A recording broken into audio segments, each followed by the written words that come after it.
दोस्तों आपने तो ये सुना ही होगा कि लोगों की सलाह से बेहतर जिंदगी में खाए हुए ठोकर है जो जिंदगी को बहुत मजबूत बनाते हैं। दोस्तों आज की इस वीडियो में मैं आपको उस गरीब माली के बेटे के बारे में बताऊंगा कि वो कैसे दुनिया का सबसे बेहतरीन और सबसे महंगा फुटबॉल प्लेयर बन गए हैं। दोस्तों वो गरीब माली का बेटा कोई और नहीं क्रिस्टियानो रोनाल्डो है। क्रिस्टियानो रोनाल्डो का जन्म 5 फरवरी 1985 को पुर्तगाल के एक शहर फंचल में हुआ था। रोनाल्डो के पिता ने रोनाल्डो का ये नाम अमेरिका के 40वें राष्ट्रपति रोनाल्ड रीगन के नाम पर रखा था।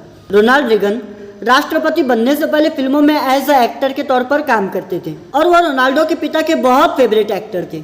रोनाल्डो के पिता एक माली के रूप में काम करते थे। अपने बचपन के दिनों में रोनाल्डो टीन वाले छत के एक छोटे से घर में अपने परिवार के साथ गुजारा करते थे, जिसकी छत इतनी कमजोर थी कि बारिश के दिनों में सारा पानी उनके घर के अंदर आ जाता था। रोनाल्डो के पिता पार्क में पौधों की कटाई और पानी डालकर हरा भरा रखने का काम करते थे। रोनाल्डो का बचपन से ही पढ़ाई में मन नहीं लगता था। एक मरतबा तो उन्हें स्कूल से भी निकाल दिया गया था। स्कूल से निकालने की वजह यह थी कि उन्होंने क्लास में अपने टीचर पर कुर्सी उठाकर फेंके थे। उस वक्त रोनाल्डो की उम्र सिर्फ 6 साल थी। रोनाल्डो अपने स्कूलिंग टाइम क्लास में कम और ग्राउंड में ज्यादा दिखाई देते थे। वो बचपन से ही फुटबॉल खेलना बहुत ज्यादा पसंद करते थे और वो फुटबॉल को इतने लगाव के साथ खेलते थे, जब उनकी टीम हार जाती या वो अच्छा स्कोरिंग नहीं कर पाते तो वो मैदान में ही रोना शुरू कर देते थे और जिस वजह से उनकी माँ उन्हें क्राई बेबी के नाम से भी पुकारती थी। रोनाल्डो के इस तरह के लगाव को देखकर सिर्फ 8 साल की उम्र में उन्हें एंडोरिना स्पोर्ट्स क्लब ने चुन लिया।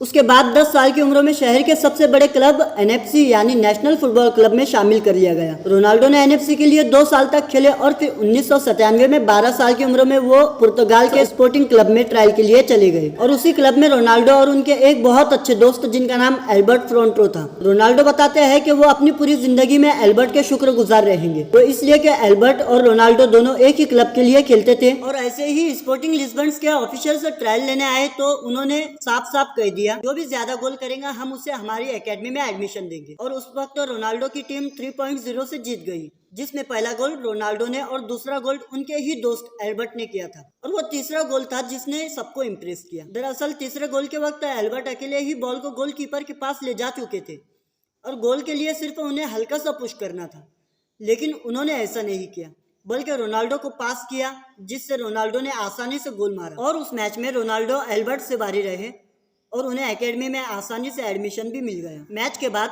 रोनाल्डो ने अपने दोस्त एल्बर्ट से पूछा कि उन्होंने ऐसा क्यों किया, तब एल्बर्ट ने जवाब दिया कि रोनाल्डो उससे बहुत बेहतर खिलाड़ी है।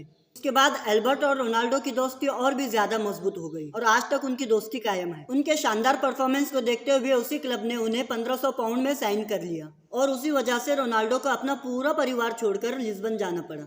इस बात से वो बहुत ही दुखी थे, लेकिन उन्होंने अपने आप को संभाला और जी जान लगाकर प्रैक्टिस किए और अपने जादुई खेल से सबको प्रभावित किया। जब रोनाल्डो 15 साल के हुए तब उनके माता पिता को पता चला कि रोनाल्डो के दिल में परेशानी चल रही है और जब रोनाल्डो को डॉक्टर के पास ले जाया गया तो उन्हें पता चला कि उनके हार्ट में प्रॉब्लम है और उस वक्त डॉक्टर ने रोनाल्डो को फुटबॉल खेलने और दौड़ने से साफ साफ मना कर दिया था। उस वक्त उनके सामने 2 ही रास्ते थे, या तो वो फुटबॉल खेलना छोड़ दे या फिर अपने हार्ट की रिस्की सर्जरी करवा ले। रोनाल्डो के लिए फुटबॉल छोड़ना अब इतना आसान नहीं था और इसलिए उन्होंने सर्जरी करने का फैसला किया और सौभाग्य से यह सर्जरी भी सफल रहा। सर्जरी से रिकवरी के बाद रोनाल्डो ने फिर से अपनी मेहनत और लगन के साथ फुटबॉल खेलना शुरू कर दिया। बस कुछ दिन बीते ही नहीं थे कि उन्हें एक सदमा और लगा। शराब पीने के लत के कारण उनके पिता की मौत हो गई और इस घटना ने रोनाल्डो को हिलाकर ही रख दिया, क्योंकि रोनाल्डो ही अपने पिता के सबसे ज्यादा करीब थे। इस घटना की वजह से रोनाल्डो ने आज तक शराब को हाथ नहीं लगाया। रोनाल्डो के पिता की मौत के बाद उनके घर की परिस्थिति और भी ज्यादा खराब हो गई थी, क्योंकि रोनाल्डो के पिता घर के इकलौते कमाने वाले सदस्य थे, जिस वजह से उनकी माँ को दूसरों के घरों में जाकर खाना पकाकर अपने परिवार को चलाना पड़ता। लेकिन रोनाल्डो ने इन सभी परेशानियों को इग्नोर करते हुए अपनी प्रैक्टिस पर ध्यान दिया और अपने खेल को जारी रखा। बहुत सी परेशानियों का सामना करने के बाद रोनाल्डो एक अच्छे खिलाड़ी बनकर उभरे।